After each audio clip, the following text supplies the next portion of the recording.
చిన్న ఇంజెక్షన్ ద్వారా మోకాలు మరియు నడుము నొప్పులకు దీర్ఘకాలిక పరిష్కారం. డాక్టర్ ప్రకాష్ గుడిపూడి. సంప్రదించండి. Allieds pain and pain management centre, Hyderabad. తెలంగాణలో ఆటో డ్రైవర్ల పరిస్థితి వర్ణాతీతంగా మారింది. ఎన్నిసార్లు మొత్తుకున్నప్పటికీ కూడా వాళ్ళ బాధలు అంటే ఆర్థిక పరిస్థితులు చాలా ఇబ్బందులు అవుతున్నాయని చెప్పి ఆటో డ్రైవర్లు చెప్పడం జరుగుతుంది. ఎప్పటి నుంచి అయితే ఈ ఫ్రీ బస్సెస్ అమల్లో వచ్చాయో ఆడవాళ్ళే కానీ లేకపోతే పబ్లిక్ కానీ ఆటోలు ఎక్కడం మానేశారు. మాకు చాలా ఇబ్బందులు అవుతున్నాయి, ఫినాన్షియల్ ప్రాబ్లమ్స్ వస్తున్నాయి, చాలా సమస్యలు అయిపోతున్నాయి అని చెప్పి ఆటో డ్రైవర్లు చెప్పడం కూడా జరుగుతుంది. ఒకసారి దీనివల్ల చాలా మంది చనిపోయారు. రీసెంట్గా ఒక వ్యక్తి కూడా చనిపోవడం జరిగింది. నాచారంలో మరి 15 నుంచి 17 వరకు నంబర్ అయితే పెరిగిందని చెప్పొచ్చు. ఆటో డ్రైవర్లు తీవ్రమైన మానసికంకి గురయ్యి వాళ్ళు చనిపోవడం కూడా జరుగుతుంది. ఒకసారి మాట్లాడే ప్రయత్నం కూడా చేద్దాము. చెప్పండి, అసలు మీ ప్రాబ్లమ్స్ ఏంటి అంటే ఎన్నిసార్లు మీరు గతంలో కూడా చెప్పడం జరిగింది ఫ్రీ బస్సెస్ కారణం వల్ల ఎవరు కూడా ప్రజలు ఎక్కడం లేదు, చాలా ఇబ్బందులు అవుతున్నాయని చెప్తున్నారు. ఇంకా ఎందుకని ప్రభుత్వం మొత్తుకుంటుంది అంటే స్పందించలేకపోతుంది? ఏ గవర్నమెంట్ కూడా మాకు కాంగ్రెస్ గవర్నమెంట్ వచ్చి ఫ్రీ బస్సులు చేస్తున్నాం, చాలా ఇబ్బందులు అయిపోయింది. అప్పుడన్నా అంతకుముందన్నా 500-600 తీసుకుపోయేటోళ్ళం, భార్య పిల్లడం పోషించుకుంటోళ్ళం. ఇప్పుడు ఆ పరిస్థితి కూడా లేదు. బండ్ల కిరాయి వెళ్తలేవు, కిరాయి బండ్లు చాలా మంది కిరాయికి నడిపించుకొని ఇల్లు నడిపించుకోవాలి, ఇల్లు కిరాయి కట్టుకోవాలా, బండి కిరాయి కట్టుకోవాలా, పిల్లలను పోషించుకోవాలి, చదువులు చెప్పించుకోవాలంటే చాలా విపరీతమైన ఘోరమైన పరిస్థితి ఉంది మేడం. ఏ గవర్నమెంట్ స్పందిస్తుంది కానీ ఏం చేస్తారు? ఫ్రీ బస్సుల వల్లనైతే మరి ఘోరానం అయిపోయింది. అంటే యాన్యువల్లీ ఒక 12,000 వరకు ఇస్తాము అని ప్రకటించారు కదా. అవు మేడం, 12,000 ఏం సరిపోతుంది? మాకు రోజు 500 చేసుకున్నా నెలకు 15,000 అవుతుంది. ఇప్పుడు ఆయన 12,000 ఇస్తే బండి కిరాయి కట్టుకుంటామా, ఇల్లు కిరాయి కట్టుకుంటామా, పిల్లల్ని చదివించుకుంటామా? ఏం పరిస్థితి ఉంటుంది మేడం? ముందు ఎంత వస్తుంది, ఇప్పుడు ఎంత వస్తుంది? మొత్తం 16-17 వస్తుండే మేడం నెలకు. 20,000 లోపల వస్తుంది. ఇప్పుడు 5-6,000 కూడా వస్తలేదు నెలకు. చాలా ఘోరమైన పరిస్థితి అయిపోయింది. ఫ్రీ బస్సులు పెట్టి చాలా ఘోరమైన పరిస్థితి అయిపోయింది మేడం. మాకైతే ఘోరంగా పరిస్థితి ఉంది మేడం. ఇప్పుడు ఇంటికి పొద్దున వస్తాం, సాయంత్రం దాకా ఇట్నే ఆటో పెట్టుకుని ఉంటాం. లేడీస్ వస్తారు, ఆధార్ కార్డు పట్టుకొని నడుపుతారు ఆటో కావాలంటే. మాకు ఆధార్ కార్డు ఉంది బాబు, ఆటోకి ఏం చేస్తాం, ఫ్రీ పెట్టిండు కదా అంటున్నారు.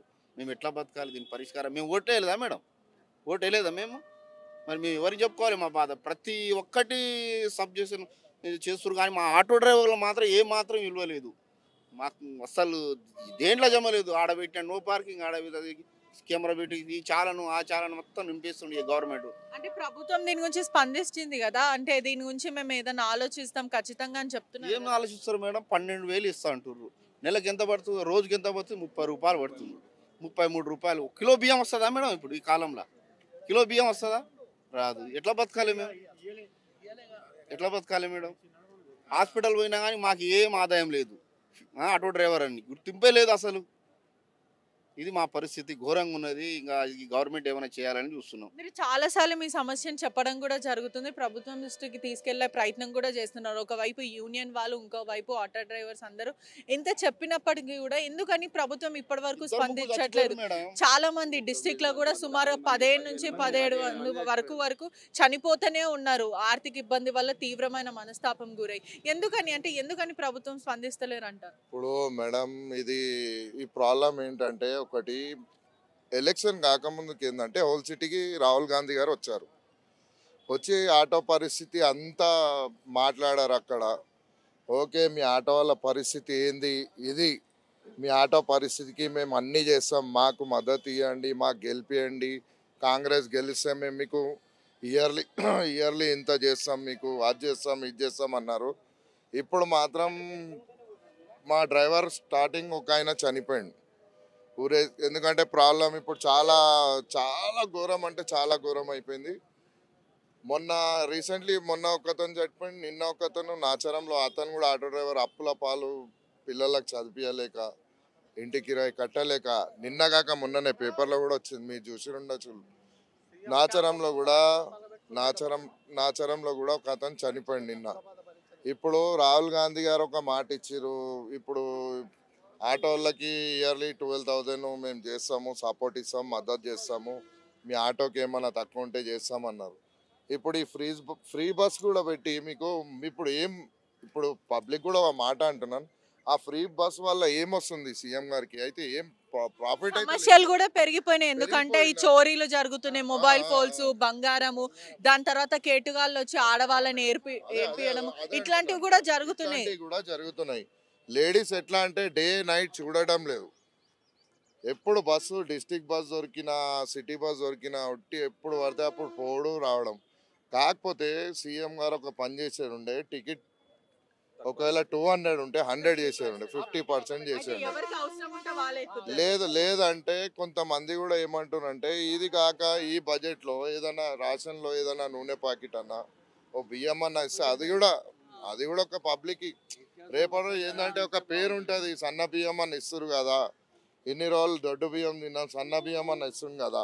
ఇప్పుడు మా పరిస్థితి ప్రాబ్లం ఏంటంటే మేడం, ఇప్పుడు ఒక్కొక్కళ్ళు ఇప్పుడు బాధలు చెప్పుకోలేక చాలా ఇబ్బంది పడుతున్నారు. ఎందుకంటే అప్పుడు మంత్లీ 17,000 20,000 లోపల మా టార్గెట్ అవుతుండే. ఇంటి కిరాయి, స్కూల్ ఇవాళ చిన్న స్కూల్లో వేసినా కానీ మినిమం మీకు అయితే తెలుసు నర్సరీకి 2,000 తక్కువ లేదు. మినిమం నర్సరీ నుంచి 1,500 2,000 చిన్న స్కూల్లోనే అంత ఫీజు ఉంది. ఇప్పుడు మేము చదివించాలి ఏంటి, మళ్ళీ ఇప్పుడు మేము చేయాలి, ఎట్లా చేయాలి? ఇప్పుడు చూడండి, ఒక్క లేడీస్ మీరే అబ్జర్వ్ చేయండి, ఒక్క లేడీస్ అన్న ఎక్కుతారా? మీరు చూడండి ఆటోలో ఇప్పుడు ఒక్క లేడీస్ ఎక్కడం లేదు, ఏం లేదు. ఆ బస్సులలో కూడా ఎక్కువ శాతం లేడీస్ ఉంటే 5-6 మెంబర్స్ జెంట్సే ఉంటారు.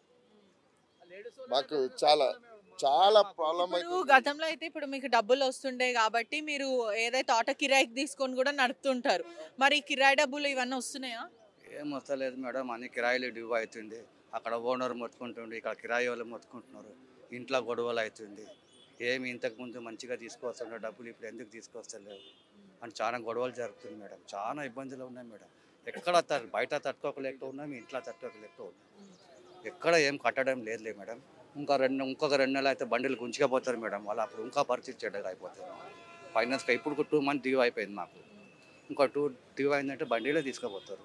అక్కడ ఇంటికి రాయి డ్యూ, పిల్లలకు చదువుకు పైసలు లేదు. నేను ఈ లైన్లో వచ్చి 40 years అవుతుంది. చాలా హ్యాపీగా ఉన్నాయి మేడం ఇంత రోజులు. అంటే అప్పట్లో ఈ ఊబర్ ఓలా వచ్చినప్పుడు కూడా మీకు సమస్యలు అయినాయి. దాని వల్లనే ఆల్రెడీ మీకు సమస్యలు ఉన్నాయి. ఎందుకంటే ఆటో డ్రైవర్స్ మీరు ఇక్కడ ఉన్నప్పుడు మీ స్టాండ్ దగ్గర వచ్చి వాళ్ళు బండ్లు తీసుకొచ్చి పెట్టడాలు ఇవన్నీ చేస్తుండే. అధిక మీదనే మీకు ఆ ప్రాబ్లం ఇబ్బంది ఉందంటే మళ్ళీ ఇంకో ప్రాబ్లం. మాకు ఓలా ఊబర్ ఈ మన ఒక్క నిమిషం ఇది ఏంటంటే మాకు ప్రాబ్లం ఏంటంటే ఈ క్యాబ్ వల్ల ఆటో వల్ల ఏం ప్రాబ్లం లేదు. ఇది ఏదైతే 2 వీలర్ పెట్టారో ఆ 2 వీలర్ బుకింగ్ లేకున్నా white number plate, yellow number plate అది కూడా పెట్టడం లేదు. వాళ్ళు ఏం చేస్తున్నారు అంటే వస్తారు, బుకింగ్ లేకున్నా మాట్లాడుతారు, ఇష్టం ఉన్నట్టు తీసుకో అంతా ఇద్దరు ముగ్గురు కూడా ఎక్కించుకొని పోయేటోళ్ళు ఉన్నారు. ఇక్కడ మాకు ఆల్రెడీ ఇదే దెబ్బ అంటే ఇంకా 2 వీలర్లో చాలా ఎఫెక్ట్ అయింది, చాలా టూ మచ్ అయిపోయింది మాకు ప్రాబ్లం. ఇంకోటి ఏంటంటే సార్ మాకు చాలా టూ మచ్ అయిపోయింది. ఈ ఫ్రీ బస్ తీసేస్తే కొద్దిగా మాకు కూడా కొద్దిగా సాయం అవుతుంది. మాకు మీరు గెలిపించిన మీరు ఒక మాట మీద ఉండే భరోసా మీద మీరు చేశారని అనుకున్నాం, కానీ ఇట్లా అవుతుందని మేమైతే రియల్లీ మేము ఇట్లా అనుకోలేదు. మాకు ఇంత మరీ పరిస్థితి ఇంత ఘోరం అవుతుందని మేము అనుకొని కూడా అనుకోలేదండి. నిజం రియల్లీ అంటున్నాను. ఒక్కొక్కళ్ళ బాధ ఇంట్లో చాలా. ఇప్పుడు స్టడీస్కి, మా ఫుడ్కి, ఇంటి రెంట్, ఇంటి కిరాయిలు, ఆటో కిరాయి కట్టలేక ఇల్లు కిరాయిలు అది ఖాళీ చేసామని చెప్తారు. తీసా అంటే ఇంకా ఎన్ని రోజులు 2 నెలలు ఆగమంటే ఆగుతారు. ఇప్పుడు మీ ఆటోలలో అయిపోయింది అంటారు వాళ్ళు కూడా. మీ ఆటోలో అయిపోయిందా? మా ఫ్రీ చేసిరు బస్సులు, ఇప్పుడు ఏం చేస్తారు మీ దగ్గర? ఆల్రెడీ మీరు ఎన్నో 40 ఏళ్ళ నుంచి 20 ఏళ్ళ నుంచి ఇదే వృత్తులు ఉన్నాక వేరే పని చేత కాదు, వేరే ఏ పని చేయాలి. ప్రభాకర్ గారు ఏదో మీకు హామీ ఇస్తాం, అది చేస్తాం, మాట్లాడతాం అని అన్నారు. కానీ ఇప్పటి వరకు వాళ్ళు వచ్చి మాట్లాడింది లేదు, చేసింది లేదు. ఎవరైనా ఇట్లా మీడియా వాళ్ళు కానీ ప్రెస్ మీట్ కానీ పెడితే మాత్రం అప్పుడు మాత్రం ఆటో వాళ్ళకి మేము చూస్తాము, 12,000 ఇస్తాము, అది ఇస్తాము, ఇది ఇస్తాము అంటారు. కానీ ఇంతవరకు దానికి రూట్ మ్యాప్ ఏం లేదు. అలా అంటే రూట్ మ్యాప్ ఎట్లా ఇస్తారు? 15,000 12,000 ఎట్లా ఇస్తారు? దానికి ఇదేమి ఉండదు. ఏ బేసిక్ మీద ఇస్తారు అది దానికి రూట్ మ్యాప్ లేదు. కాబట్టి అది వాళ్ళు ఇవ్వరు. కాబట్టి ఆ ఇవ్వని పొజిషన్లో ఏం చేయాలంటే ఆర్టీసీ ఫ్రీని తీసేయాలి. మాకు ఫ్రీ ఇవ్వని మేము ఏమనట్లేదు. మాకు మీ వద్ద నుంచి ఏ ఫ్రీ మాకు అవసరం లేదు. కానీ ఇప్పుడు మీరు 50% తక్కువ చేస్తారా, 20% తక్కువ చేస్తారా, అట్లా చేయండి. కానీ మొత్తానికి అయితే ఫ్రీ బస్ మీద తక్కువ చేస్తే ఎవరికైతే అవసరం ఉందో వాళ్ళే వెళ్తారు. ఈ ఫ్రీ బస్సెస్ వల్ల ఎక్కడ పడితే అక్కడికి వెళ్తున్నారు. దీని మీద మాట్లాడుతున్నారు, కానీ ఈ ఆటో డ్రైవర్ల మీద మాట్లాడతారు. దాదాపు ఇప్పుడు ఈ 2 నెలలు పరిపాలనలో, అంటే ఇవాళకి 2 నెలలు 2 నెలల పరిపాలనలో దాదాపు 14-15 మంది ఆటో డ్రైవర్లు చనిపోయారు వాళ్ళ ఆర్థిక పరిస్థితుల వల్ల. అయితే బయట చెప్పుకోలేరు. కాబట్టి వాళ్ళు కూడా స్పందించి మన పొన్నం ప్రభాకర్ కానీ రేవంత్ రెడ్డి కానీ వాళ్ళు స్పందించి ఏం చేయాలంటే ఈ ఫ్రీ బస్సుని 50% అన్నా చేయండి, లేకపోతే అది తీసేసి ఇక ఆడవాళ్ళకు వేరే విధంగా ఏమైనా బెనిఫిట్ చూపించండి. కానీ ఈ విధంగా చేస్తే ఇంకా రాను రోజుల్లో ఆటో డ్రైవర్లు చాలా మంది చనిపోయే ప్రమాదం ఉంది. కాబట్టి అక్కడి వరకు గవర్నమెంట్ వ్యతిరేకత తెచ్చుకోకుండా మీరు ఈ విధంగా స్పందించి మీరు చేయాల్సిన బాధ్యత. కానీ మీకు ఆటో డ్రైవర్కి 12,000 ఇస్తామంటే దానికి రూట్ మ్యాప్ ఉండదు. ఎందుకంటే కొంతమందికి లైసెన్స్ లేకుండా తోలుతుంటారు, కొందరు లైసెన్స్ ఉండి తోలుతుంటారు, కొంతమంది ఓన్ ఆటో ఉంటుంది, కొంతమందికి కిరాయి బండ్లు ఉంటాయి. ఆ కిరాయి బండ్లు వాళ్ళకు ఎట్లా ఇస్తారు అనేది దానికి ఒక రూట్ ఉండదు. ఒక్కసారి యూనియన్ ప్రెసిడెంట్స్ తో కూడా మాట్లాడదాము. చెప్పండి, ఆటో డ్రైవర్ల పరిస్థితి వర్ణాతీతంగా మారింది, చాలా మంది ఆవేదన వ్యక్తం చేస్తున్నారు. ఎందుకని ప్రభుత్వం ఇప్పటి వరకు స్పందించట్లేదు? మేము వెళ్ళినామమ్మా, మినిస్టర్ దగ్గర కూడా వెళ్ళినాం, మేము పొన్నం ప్రభాకర్ దగ్గర కూడా వెళ్ళినాము, సెక్రటరీ కూడా వెళ్ళినాము, మాట్లాడినాము. అది తొందరలో చేస్తాం. మేము కొద్దిగా టైం తీసుకుంటాం. సీఎం గారు మొన్నటిదాకా లేకుండా ఆయన బయటకు పోయింది కదా. అంటే ఇప్పటికే 2 నెలలు అవుతుంది. చాలా మంది సుమారుగా తెలంగాణలో 10 నుంచి 15 వరకు ఆటో డ్రైవర్లు చనిపోయారు. కొంతమంది ఊరేసుకొని, కొంతమంది సూసైడ్ చేసుకొని చాలా మందికి చనిపోతున్నారు. అంటే వాళ్ళు మానసిక పరిస్థితి కూడా క్షీణించకపోతుందని చెప్పొచ్చు. అంటే అప్పుల బాధ వల్ల వాళ్ళకి ఫినాన్షియల్ ప్రాబ్లం అంటే ఏంటి పరిష్కారం, ఏంటి మీ డిమాండ్స్ ఏంటి? ఏం లేదమ్మా, మాది చెప్పినాం మేము, అన్ని ఆల్రెడీ తీసుకుపోయినాం. మా లెటర్ ప్యాడ్ మీద రాసినాం, మా యూనియన్ బిఎంఎస్ది రాసినాము, ఇచ్చినాం. సార్ కూడా ఇచ్చినాం. సార్ ఒకటి ఏం చెప్పినంటే మీకు న్యాయం చేస్తా, ఆగండి, తొందరపడకండి, మా సీఎంతో కూర్చొని మాట్లాడి మీకు ఏముందో న్యాయం చేస్తా అన్నారు. ఒకవేళ న్యాయం చేయకుంటే మాత్రం మేము సెక్యూరిటీ ముట్టుడు చేస్తామని చెప్పి కూడా హెచ్చరించినాం. మేము వాళ్ళకి హెచ్చరించినాము. సరే అని ఏమన్నా టైం ఇచ్చారా ఈ టైం వరకు? ఎందుకంటే ఆల్రెడీ 2 నెలలు అయిపోయింది. చాలా మంది అప్పుల బాధ కూడా పడుతున్నారు. అసలు ఏమాత్రం వాళ్ళకి డబ్బు కూడా దొరకట్లేదు. ఒకవైపు పిల్లల స్కూల్ ఫీజు, రెంటులు అని చెప్పి ఓనర్లు మీద పడిపోవడం, ఇలాంటివన్నీ జరుగుతున్నాయి. పర్టికులర్ ఏదన్నా గడువు ఇచ్చారా, ఏంటి, ఏం చెప్పారు? గడువు ఇచ్చారమ్మా, ఒక 15 రోజులు, నెల రోజులు గడువు ఇచ్చారు. మొన్ననే వెళ్ళినాం మళ్ళీ మేము.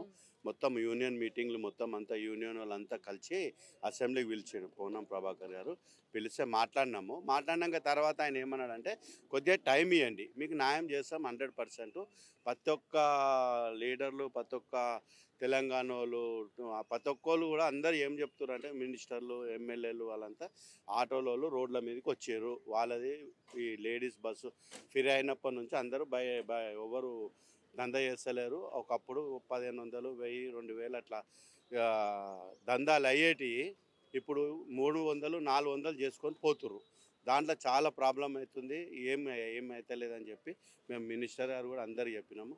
ఇవి ఇప్పుడు ఒకవేళ మీ సమస్యలు పరిష్కరించకపోతే ఈ 15 రోజుల్లో మీరేం చేస్తారు? కంపల్సరీ ముట్టడి చేస్తామమ్మా. అసెంబ్లీ ముట్టడి చేస్తాం, సీఎం ముట్టడి చేస్తాం, సీఎం ఇల్లు కూడా ముట్టడి చేస్తాం. మేము ఆయన చెప్పిండు ఆగాల, పెద్దోళ్ళ మాట మనం ఆగాల కదా, అందుకోసమే మేము ఆగినాం. ప్రతి చోట్ల హైదరాబాద్ లో కూడా ప్రతి డిస్ట్రిక్ట్ లో ఇలాంటి ధర్నాలు అయితే జరుగుతూ ఉన్నాయి. మీరు 15 రోజుల్లో గడువు ఇవ్వడం జరిగింది, లేదంటే ముట్టడి చేస్తామని అంటున్నారు. మీకు అనిపిస్తుందా సీఎం స్పందిస్తారు దీనిపైన? 2 నెలలు అవుతుంది కదా సుమారుగా, అందరు రోడ్డు మీదకి వచ్చారు, చెప్పండి. అదేనమ్మా, చేస్తా అని చెప్పిండు ఆ సీఎం, కంపల్సరీ చేస్తా అన్నాడు. ఒకవేళ ఇట్లా ఇప్పుడు ఆంధ్రాలో మన సీఎం ఉన్నాడు జగన్మోహన్ రెడ్డి, అతను ఆయన ఏం చేస్తుండో ఒక ఆటో డ్రైవర్కి 10,000 ఇస్తుండు. మాకు ఇక్కడ 15,000 ఇస్తా అని చెప్పి ఒప్పుకున్నాడు. ఆల్రెడీ 15,000 ఇస్తా అన్నాడు. కానీ అది కాకుండా రోజుకి మేము ఒక 1000 రూపాయలు ఇవ్వమని చెప్పి మేము డిమాండ్ చేస్తున్నాం మేము మా గవర్నమెంట్ నుంచి.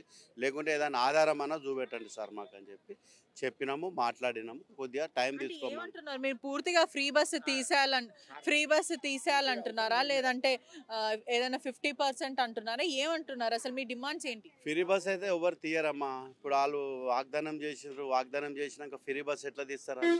తీయలేరు వాళ్ళు. ఫ్రీ బస్సు తీస్తే మళ్ళీ వాళ్ళకు మాట పోతుందని ఫ్రీ బస్ అయితే మాట వస్తుంది అని చెప్పి ఫ్రీ గ్యారెంటీ అయితే 100% చేయండి అని చెప్పిండు. మీకు ఏమైనా కావాలంటే మీరు ఏం డిమాండ్ చేస్తారో మాకు చెప్పండి, ఆ డిమాండ్ మీద మీకు చేస్తామన్నాం. కొన్ని డిమాండ్లు కూడా మేము చెప్పినాం. అలా అదేనమ్మా, ఇప్పుడు మేము రోజుకి ఎంత ఉందో, మేము డైలీ ఎంత సంపాదిస్తున్నామో మాకు అది ఏముందో మాకు చెయ్యండి. లేకుంటే ఆయన ఏమంటాడంటే సంవత్సరానికి ఒక 15,000 రూపాయలు మీకు చేస్తాను అది ఇది అని చెప్పి వచ్చిండు. మాకు సరిపోదని చెప్పినాం మేము. అవి మాకు సరిపోదు అంటే ఇంకా మేము యూనియన్ వాళ్ళు ఎవరు మాట్లాడుకోలేదమ్మా, మాట్లాడుకున్నాక తర్వాత మేము ఏముందో మాట్లాడతాం. అయితే ఇప్పుడు ఏంటంటే ఫ్రీ బస్ అంటే మాది కొద్దిగా తొందరగా మీరు సీఎం సార్కి అదే ఒక రిక్వెస్ట్ ఉంది. మాది ఒకవేళ ఎంత తొందరగా అయితే అంత చూస్తే కొద్దిగా మా లైఫ్లు కొంతమంది చాలా ఇబ్బంది పడుతున్నాం. ప్రతి ఆటోలు ఇబ్బంది చాలా పడుతున్నాం, కానీ కొద్దిగా దయచేసి ఎంత తొందరగా అయితే అంత చేస్తే మాకు కొద్దిగా ప్రాబ్లమ్ ఉన్నారు కదా. ఆటో డ్రైవర్లు అందరూ ఆవేదన వ్యక్తం చేస్తున్నారు, తీవ్రమైన మనస్తాపంకి గురవుతున్నారు. చాలా మంది చనిపోవడం జరుగుతుంది, బలవంతంగా వాళ్ళు మరణిస్తూ ఉన్నారు. వాళ్ళ సమస్యలు చెప్పలేక అంటే ఈ ప్రభుత్వం వచ్చి కూడా 2 నెలలు పైన అవుతుంది. ఇప్పటికైనా ప్రభుత్వం ఖచ్చితంగా స్పందించాలి. మా ఆటో డ్రైవర్ల పరిస్థితి సీఎం గారు ఇప్పటికైనా స్పందించాలి. ఒకవేళ లేని పక్షాన 15 రోజుల గడువు ఇవ్వడం అయితే జరిగింది. ఒకవేళ మాకు న్యాయం చేయకపోతే మేము క్యాంప్ ఆఫీస్ని, సీఎం ఆఫీస్ని, సెక్రటరీని పూర్తిగా ముట్టడి చేస్తాం, ధర్నాకి దిగుతాం. ఇది చాలా అన్యాయం అని చెప్పి ఆవేదన వ్యక్తం చేయడం జరుగుతుంది. ప్రభుత్వం ఖచ్చితంగా దీనిపైన స్పందించాలని కోరుకుంటూ కెమెరామెన్ శివతో రిపోర్టింగ్ RTV హైదరాబాద్. మరిన్ని వీడియోస్ కోసం ఛానల్ సబ్స్క్రైబ్ చేయండి, లేటెస్ట్ అప్డేట్స్ కోసం వాట్సాప్ ఛానల్ ఫాలో చేయండి అండ్ లింక్ డిస్క్రిప్షన్ లో ఉంది.